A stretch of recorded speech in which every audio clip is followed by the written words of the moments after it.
Hello friends, welcome to Vishnu is. This is Raj Kumar. మనం everyday 5 o'clock ఒక కొత్త సిరీస్ అనేది స్టార్ట్ చేసాం, దట్ ఈస్ సాధన. సో దీంట్లో మనం 5 ఇంపార్టెంట్ క్వశ్చన్స్ని డిస్కస్ చేస్తాం. Important themes, important questions for your upcoming notifications. పోటీ పరీక్ష ఏదైనా సరే practising MCQs is very very important.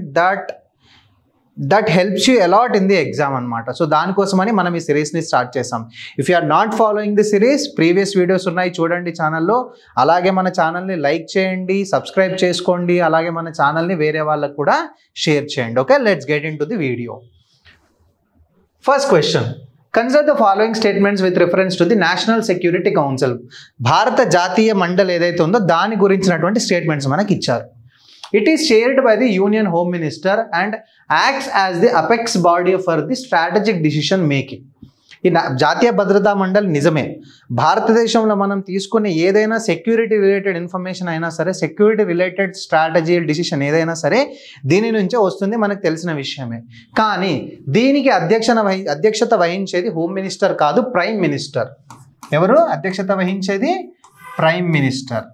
Okay, so the first is wrong. Second, the national security council secretariat అనేది ఉంటుంది.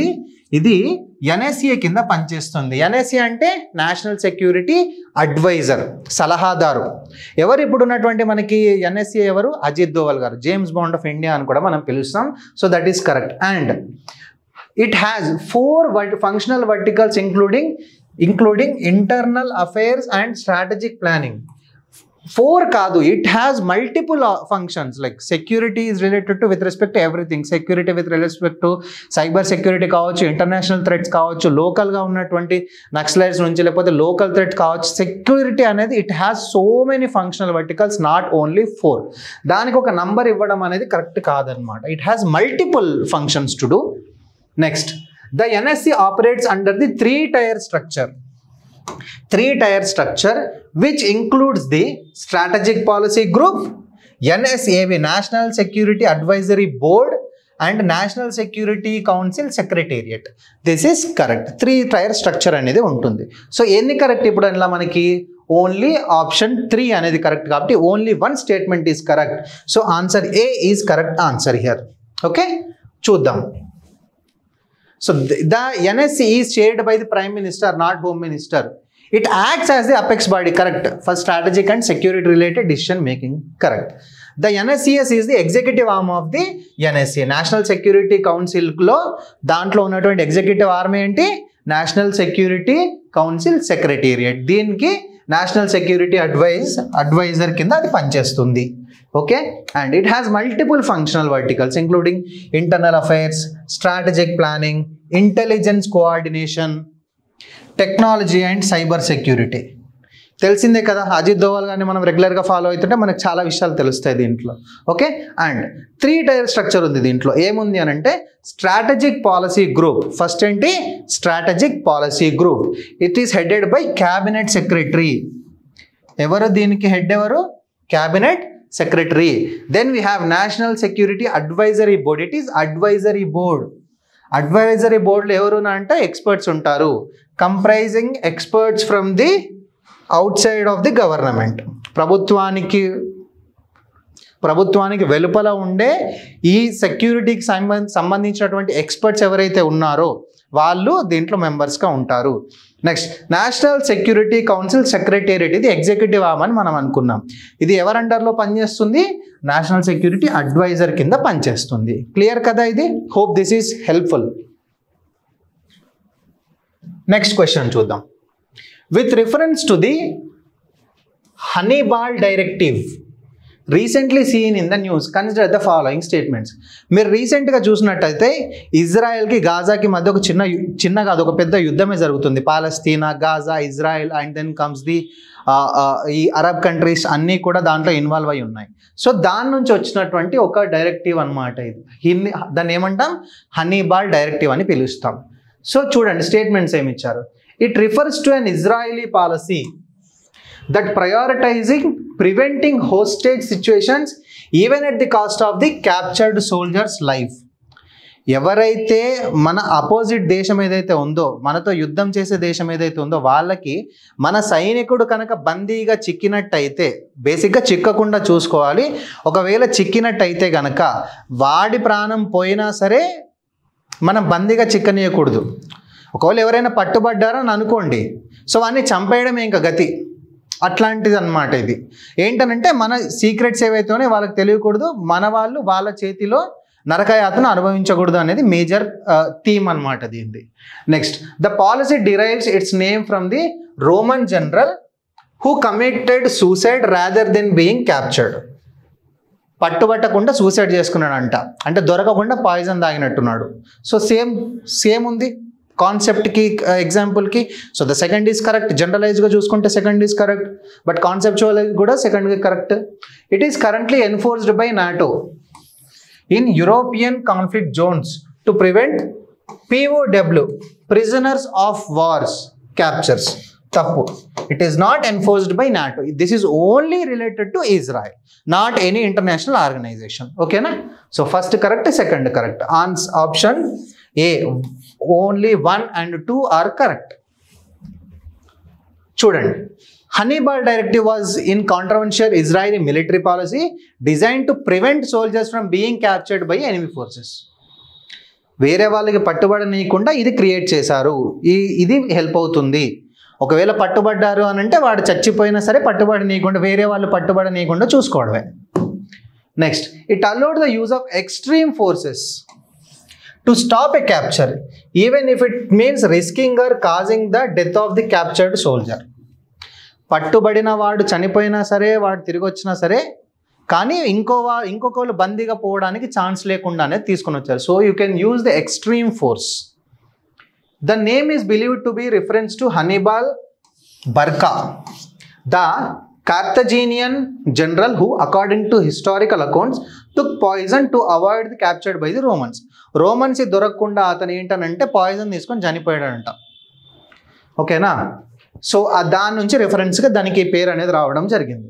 The symbolism connects with avoiding capture at any cost even death. Okay, the Hannibal directive is not a NATO policy. It is specific to Israel's military doctrine and has no official role in NATO operations. Only ఇది Israeli మిలిటరీకి సంబంధించినటువంటి thing. ఎటువంటి international organisations కానీ దీన్ని ఎటువంటి వేరే ఇతర countries కానీ అడాప్ట్ చేసుకుంది లేకపోతే ఎన్ఫోర్స్ చేసింది లేదు.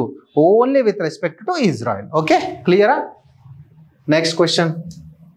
సో ఇజ్రాయెల్ అనేది న్యూస్లో ఉంది కాబట్టి నెక్స్ట్ ఎగ్జామ్ ఏదైనా ఉంటే కంపల్సరీగా క్వశ్చన్ వచ్చే ఛాన్స్ అనేది ఉంటుందన్నమాట. అందుకనే మనం క్వశ్చన్ అనేది డిజైన్ చేయడం జరిగింది.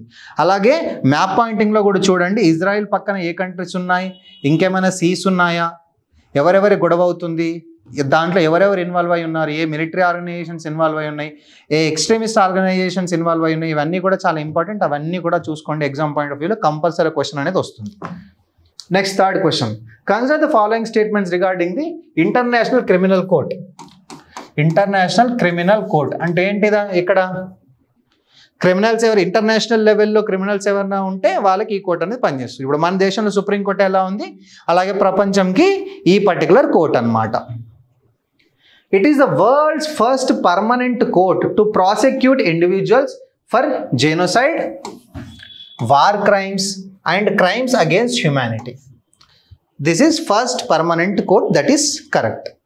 Next, India is party to the Rome Statute which established the ICC. India is not a party to the Rome Statute. India అనేది ఇది అడాప్ట్ చేసుకోలేదు. ఎందుకంటే విచ్ ఈజ్ రిలేటెడ్ టు మనం ఏంటంటే మన సెక్యూరిటీని కూడా కొంచెం లూజ్ చేసుకోవాల్సి వస్తుందని చెప్పి మనం అడాప్ట్ చేసుకోలేదు. Second is wrong. Judges of the ICC serve a non-renewable term of 9 years. This is correct. 9 years పాటు జడ్జిలు పదవిలో ఉంటారు. ఒక్కసారి అయిన తర్వాత రెండోసారి వాళ్ళు ఎలిజిబుల్ అవ్వరు. This is correct. So the first and third are correct. Only 2. Option B, only 2 are correct. Okay, చూడండి. The ICC established by the Rome statute in 2002. ఎప్పుడండి? 2002లో. 2002లో ఇది ఎస్టాబ్లిష్ చేశారు. It's first world permanent court. దేని గురించి? జెనోసైడ్స్ ఏమైనా జరిగినా, క్రైమ్స్ అగేన్స్ట్ హ్యుమానిటీ ఏమైనా జరిగినా, వార్ క్రైమ్స్ అయినా లేకపోతే క్రైమ్స్ ఆఫ్ అగ్రెషన్ ఏదైనా సరే ఈ కోర్టుకి వెళ్ళి కేసు పెట్టుకోవడానికి ఛాన్స్ ఉంటుంది. So it judges serve for 9 years. Clear? Okay, వాళ్ళు మళ్ళీ ఎలిజిబుల్ అవ్వరు, ఒకసారి వస్తే చాలు. India is not party to the Rome statue. ఎందుకనంటే మనం ఎందుకు దీంట్లో జాయిన్ అవ్వలేదు అని అంటే ఓవర్ సావరెనిటీ, మన సౌభ్రాతృత్వానికి దెబ్బ తగులుతుందని. ఎందుకనంటే మన సీక్రెట్స్ లేకపోతే ఇంటర్నల్ మ్యాటర్స్ అన్నీ కూడా ప్రపంచం ముందు పెట్టాల్సి వస్తుంది కొన్నిసార్లు. అండ్ డెఫినేషన్ ఆఫ్ క్రైమ్స్, ఇక్కడ క్రైమ్స్ అనేవి తెలియజేయలేదు. దేన్ని క్రైమ్ అంటారు? ఎందుకనంటే మన దగ్గర ఇప్పుడు ఎక్స్ట్రీమిస్ట్ ఫోర్సెస్ ఉంటాయి, లేకపోతే సపరేటిస్ట్ ఫోర్సెస్ ఉంటాయి. కాశ్మీర్ సపరేట్ అవ్వాలను, లేకపోతే ఇంకొక రాష్ట్రంలో సపరేట్ అవ్వాలను. ఇప్పుడు నార్త్ ఈస్టర్న్ స్టేట్లో ఉంటుంది. ఒక్కొక్క దేశానికి వాళ్ళ ఇంటర్నల్గా చాలా ప్రాబ్లమ్స్ ఉంటాయి. ఒక దేశంలో అది ప్రాబ్లం అవ్వచ్చు, ఇంకొక దేశానికి అది ప్రాబ్లం కాకపోవచ్చు. మనకి మంచి అయింది, వేరే వాడికి మంచి కాకపోవచ్చు. సో అందుకని చెప్పి ఇక్కడ క్రైమ్స్ ఏవి అనేది క్లియర్ కట్గా డెఫినేషన్లో ఇవ్వలేదు కాబట్టి మనం దీన్ని యాక్సెప్ట్ చేయలేదు. నెక్స్ట్ ఏంటి? Jurisdictional over reach. India is cautious about the ICC's ability to exercise jurisdiction over non-member states in concerned conditions. సరే సార్, 2 parties ఉన్నాయి, పార్టీ ఏ, పార్టీ బి. పార్టీ ఏ, పార్టీ బి మధ్యలో ఏదో జరిగింది. పార్టీ ఏ ఏం చేసినాడంటే ఐసీసీ దగ్గరకు పోయిండు. వాడు ఆల్రెడీ రోమ్ స్టాచ్యూని అడాప్ట్ చేసుకున్నాడు. సో దాడు ఐసీసీలో వెరీ పర్టికులర్ ఎలిజిబుల్ మెంబర్ అనుకుందాం. పార్టీ బి వాడు కాదు. కానీ ఐసీసీ ఏం చేస్తుందంటే మా దాంట్లో మెంబర్గా ఉన్న పార్టీ ఉన్నాడు కాబట్టి మీరు కూడా ఈ కేసులో ఉన్నారు కాబట్టి మీరు కంపల్సరీ రావాల్సిందే, మా జ్యూరిస్డిక్షన్ పార్టీ బికి కూడా అప్లికేబుల్ అవుతుంది అని చెప్తుంది అనమాట. సో దాని గురించి అన్ని కూడా మనం జాయిన్ అవ్వకపోవడం జరిగింది. ఓకేనా? I hope this is clear. Next 4th question, consider the following pairs. Military operation, purpose. మనం డిఫరెంట్ మిలిటరీ ఆపరేషన్స్ చేస్తాం. అది యుద్ధానికి కావచ్చు, లేకపోతే ఎక్కడో ఇరుక్కుపోయిన వాళ్ళని మన దేశానికి తీసుకురావడానికి కావచ్చు. చాలా రకాల మిలిటరీ ఆపరేషన్స్ చేస్తాం. సో దాని రిలేటెడ్గా ఇచ్చినటువంటి ప్రశ్న. First, operation Dhanush, anti infiltration in north Kashmir. This is correct. కాశ్మీర్లో line of control line of control దాటుకొని అక్రమంగా వస్తున్న వాళ్ళని ఆపడానికి మనం ఈ ఆపరేషన్ ధనుష్ అనే కార్యక్రమాన్ని మొదలు పెట్టడం అనేది జరిగింది. Next, operation Indravati. గుర్తుపెట్టుకోండి, Indravati. Evacuation of Indians from Myanmar నుంచి కాదు, హైతీ నుంచి. హైతీ అనే దేశం ఎక్కడుందండి? గుర్తుందా? ఇంద్రావతి, హైతీ. హైతీ అనేది ఒక కరీబియన్ దేశం అనమాట. మీరు చూసుకుని ఉంటే నార్త్ అమెరికాకి సౌత్ అమెరికాకి మధ్యలో ఉంటుంది. కరీబియన్ సీ మీద ఉంటుంది అనమాట. ఓకే. అండ్ ఆపరేషన్ సముద్ర సేతు అని అంటే సాంస్క్రిట్లో సముద్ర సేతు, ఇంగ్లీష్లో ఏమవుతుంది? సీ బ్రిడ్జ్ అవుతుంది. Humanitarian naval mission during COVID-19 lockdown around 2020 టైంలో. Correct, this is correct. So only 2 are correct. Option B is correct. Yes, Operation Dhanush infiltration attempts in Kupwara, Kashmir from LOC, line of control. Operation Indravati was launched for evacuation from Haiti, not Myanmar, which is a Caribbean state. Operation Samudra Setu was a naval mission to repatriate Indians during COVID-19. COVID-19 టైంలో వేరే దేశాల్లో చిక్కుకొనిపోయిన భారతీయుల్ని మన దేశానికి తీసుకురావడానికి ఈ operation సముద్ర సేతు అనే కార్యక్రమాన్ని ఏర్పాటు చేయడం జరిగింది. ఓకేనా? The next question, with reference to India's position on nuclear non proliferation consider the following statements. Nuclear non proliferation, దాని మీనింగ్ ఏంటంటే ఏదో ఒక లిమిట్లో ఉండాలి. న్యూక్లియర్ అనేది ఎవరికి నచ్చినట్టు వాళ్ళు పెంచుకుంటూ పోతే అది సమాజానికి లేకపోతే ప్రపంచానికి ద్రోహం చేసినట్టుగా ఒక లిమిట్ అనేది తీసుకొని పెట్టడానికి ఈ న్యూక్లియర్ నాన్ ప్రొలిఫరేషన్ ట్రీటీ అనేది తీసుకురావడం జరిగింది. చూద్దాం. India signed the nuclear NPT but opted out of the comprehensive nuclear test ban టీటీ. ఉన్నవాటి కాపాలి, కొత్తవి చేయకూడదు. That is the major thing అనమాట దీంట్లో. But India is not signed NPT and India opted out of CTBT. First part కాదు, second part అవును. First part ఎన్పిటిలో మనం సైన్ చేయలేదు, but we opted out of CTBT. అంటే ఏంటి, మేము టెస్ట్లు బ్యాన్ చేయము, అవసరం ఉన్నప్పుడు మేము న్యూక్లియర్ వెపన్స్ని రెడీ చేసుకుంటామని చెప్పడం. సో ఓవరాల్గా అయితే ఇది తప్పు. 2, India's nuclear doctrine emphasises no first use policy and credible minimum deterrence. మేము ఎప్పుడు ఫస్ట్ యూజ్ చెయ్యం, మనం ఎవరిని కొట్టము, కానీ మనల్ని ఏమంటే కొడితే ఊరుకోము, 1కి 4 ఇస్తామని చెప్పడం అనమాట. నో ఫస్ట్ యూజ్, మనం ఎప్పుడు ఎవరిని ఏమనము, ఒకవేళ మన మీదకి ఎవడైనా వస్తే ఊరుకునేది లేదు. Simple funda. Okay, this is correct. Credible minimum deterrence అంటే, కొంత మనం టెస్టులు చేస్తూ ఉంటాము, న్యూక్లియర్ వెపన్స్ని కూడా మన దగ్గర పెట్టుకోవడం అనేది జరుగుతుంది అన్నట్టు. Next, India is recognized as a nuclear weapon state under NPT. We are not a part of NPT. How can NPT can declare us as nuclear weapon state? So this is also wrong. So only 1 is correct, only 2 is correct. Statement 2 correct kabatti option A anedi correct. Chudandi, India not signed NPT. So comprehensive test ban treaty kuda we are opted out of CTBT. Okay, India's nuclear doctrine explicitly states the principles of no first use. Neni name ananu, no nanne manante urukonu. Simple funda. Credible minimum deterrence. These policies aim to deter adversaries from using nuclear weapons by maintaining a minimal yet sufficient nuclear arsenal.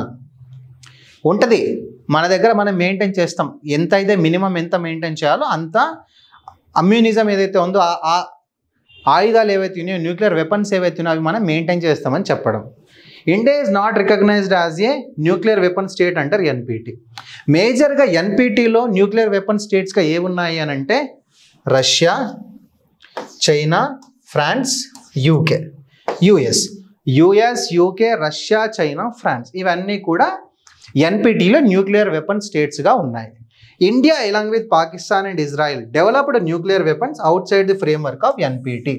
ఎన్పిటిలో లేకున్నా సరే nuclear వెపన్స్ని develop చేసుకోవచ్చు. దాంట్లో ఉన్న countries మేజర్గా ఏంటండి, Israel కానీ, India కానీ, లేకపోతే పాకిస్తాన్లో కూడా ఉన్నాయి. కాబట్టి ఇవన్నీ కూడా సో న్యూక్లియర్ వెపన్స్ ఉన్నాయి, but out of NPT control అనమాట.